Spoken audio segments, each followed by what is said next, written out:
اللہم صلی علی سیدنا محمد وعلی آل سیدنا محمد وعلی اصحاب سیدنا محمد. ان کی بات میں دلیل اس لیے دی کہ ان کی بات سمجھ میں نہ آئے تو آپ چلیں. آپ نے کہا تم پہ حاکم ایسا آدمی ہو جائے جس سے نفرت، اس کا ظاہر بھی ٹھیک نہیں ہے، سر بھی چھوٹا ہے، ایسے کچھ وصف بیان کیے، تب بھی تم کو اس کا حکم ماننا چاہیے، چاہے وہ غلط ہی ہوں جیسے ہوں.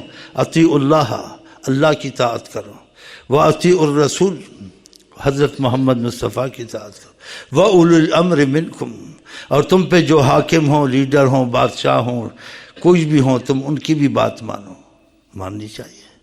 آپ کا نہیں جی حق بات ہے، حق ہے نا حق ہے، جب وہ حاکم ہے تم نے نا حق سب پہ چلنا ہے.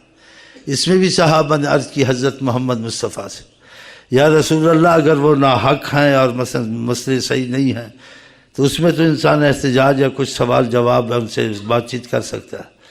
آپ نے اس میں بھی منع کیا، کہا علیکم ما حملتم، تم پر تمہارا بوجھ ہے جو تم نے حساب کتاب خدا کو دینا ہے، وعلیہم ما حمل، ان پر ان کا حساب خدا ان کو بھی کھڑا کرے گا، ادھر سب ٹھیک ہو جائے گا. تو اس میں ان کا حکمت تقاضا تھا، تم اگر ایسا بھی کہتے ہو تب بھی تم کو ان کے ماتحتی رہنا چاہیے، بغاوت نہیں کرنی چاہیے. یہ جو ہو رہا بہت غلط ہو رہا ہے پاکستان میں یا دوسرے ملکوں میں.